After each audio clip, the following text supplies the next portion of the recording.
আপনি কি জানেন এই মুহূর্তে গুগল হয়তো জানে আপনি কোথায় থাকেন, কোথায় যান, কি খেতে পছন্দ করেন, এমনকি রাত 2টায় আপনি কি সার্চ করেছিলেন সেটাও। কিন্তু প্রশ্ন হলো গুগল এত কিছু জানে কিভাবে? আর সবচেয়ে ভয়ের বিষয়, এটা কি শুধু আপনার সুবিধার জন্য নাকি এর পিছনে আরো বড় কোনো গল্প?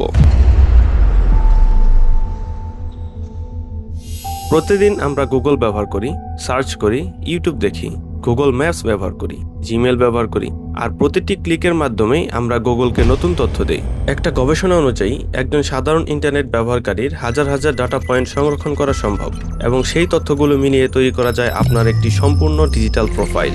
কিন্তু এখানেই শেষ নয়, গুগল শুধু জানে না আপনি কে, সে অনুমানও করতে পারে আপনি আগামীকাল কি করতে পারেন। কিভাবে? এটা জানার আগে একটা বিষয় বুঝতে হবে, গুগলের সবচেয়ে শক্তিশালী অস্ত্র কি। গুগলের সবচেয়ে বড় শক্তি হলো ডেটা।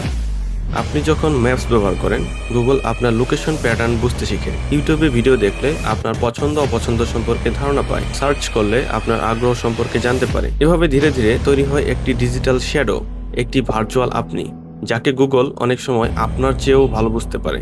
কিন্তু সবচেয়ে অবাক করার বিষয়, গুগলে চাইলে আপনার সংরক্ষিত অনেক তথ্য আপনি নিজেই দেখতে পারেন। আর অনেক মানুষ প্রথমবার দেখে হতবাক হয়ে যায়, কারণ তারা বুঝতেই পারেনি কত তথ্য ইতিমধ্যে সংরক্ষিত হয়েছে। তাহলে প্রশ্ন হলো, গুগল কি সত্যি আমাদের সাহায্য করছে, নাকি আমরা অজান্তেই নিজেদের সম্পর্কে সবকিছু তুলে দিচ্ছি? প্রযুক্তি যত উন্নত হবে, এই প্রশ্নের গুরুত্ব তত বাড়বে, কারণ ভবিষ্যতের পৃথিবীতে ডেটাই হতে পারে সবচেয়ে মূল্যবান সম্পদ।